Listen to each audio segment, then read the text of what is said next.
आणि आता बघूयात इतरही काही मोठ्या राजकीय बातम्या। छत्रपती संभाजीनगरमध्ये चंद्रकांत खैरेंचा संजय शिरसाट यांना कानमंत्र, तर मी ज्येष्ठ आहे कानमंत्र द्यावा लागतो। चंद्रकांत खैरेंची यावर प्रतिक्रिया, तर खैरेंनी मला कानमंत्र दिला, मी त्यांना कानमंत्र दिलाय। संजय शिरसाट यांची टोलेबाजी। कानमंत्र दिलाय, मी त्यांना कानमंत्र दिलेला आहे। छोड़ो कल की बात पुरानी, नए दौर से मिलके लिखेंगे नई कहानी। तर आमच्या वेळी खैरे उठून जायचे, त्यांना ते मान्य नव्हतं, घटनाबाह्य आहे। तर आज का थांबले, मी पालकमंत्री असताना का थांबत नव्हते। भुमरेंचा खैरेंना सवाल, तर खैरे आणि भुमरेंचा बोला अजूनही कायम। महाविकास आघाडी सरकार स्थगिती सरकार होतं। महाविकास आघाडीच्या काळात कोस्टल रोडचं काहीही काम झालं नाही, देवेंद्र फडणवीसांची टीका।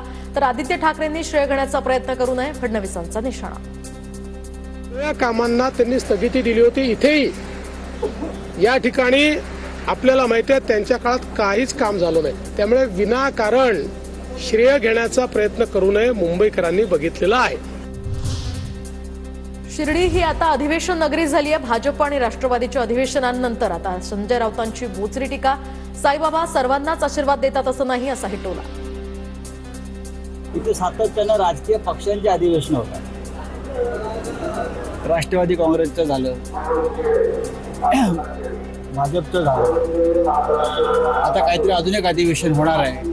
25-30 हजार लोक तुम्ही जमा होता शिर्डीमध्ये आणि देशभरातून येणाऱ्या भक्तांवरती आक्रमण करताय, गोंधळ घालताय। आणि हे उद्धव ठाकरेंच्या शिवसेनेचं मुखपत्र असणाऱ्या सामनातून आणीबाणीचं समर्थन। इंदिरा गांधींना खलनायिका ठरवणारा इमर्जन्सी चित्रपट बॉक्स ऑफिसवर कोसळला, हीच इंदिरा गांधींची ताकद। सामनाच्या रोखठोकमधून अभिनेत्री कंगना राणावतवर टीका। राज्याची परिस्थिती पाहता कोणत्या गोष्टी करायच्या हे अर्थसंकल्पात सांगू, शेतकरी कर्जमाफीवरील प्रश्नावर अजित पवारांची प्रतिक्रिया। 5000 नवीन बसेस येत आहेत, प्रवाशांनी भाडेवाढ सहन करावी। ई बसेस आणायच्या आहेत, त्यासाठी भार सहन करावा लागतो। एसटी भाडेवाढीवरून आता गुलाबराव पाटलांचं विधान। शरद पवारांना डॉक्टरांनी 4 दिवसांची विश्रांती घेण्यास सांगितलंय। वसंतदादा शुगर इन्स्टिट्यूटच्या कार्यक्रमावेळीच पवारांना कफ जाणवत होता, अजित पवारांची माहिती। मला कोल्हापूरला जायचं, माझा कोल्हापूरला कार्यक्रम आहे, तो त्रास वाढला, मग मात्र ते मुंबईला गेलेत आणि 4 दिवसाची विश्रांती डॉक्टरांनी त्यांना घ्यायला सांगितलेली आहे आणि ते विश्रांती घेतात। मनोज जरांगेंचं दुसऱ्या दिवशी सुद्धा आमरण उपोषण सुरू, तर जरांगेंच्या लढ्यासंदर्भात माझ्या मनात सन्मान। जरांगेंनी सकारात्मकता दाखवली तर मी भेट घ्यायला तयार। पंकजा मुंडेंची प्रतिक्रिया, तर जरांगेंनी पुन्हा उपोषणाच्या नौटंकीचं हत्यार उगारलं, प्रसाद लाड यांची टीका।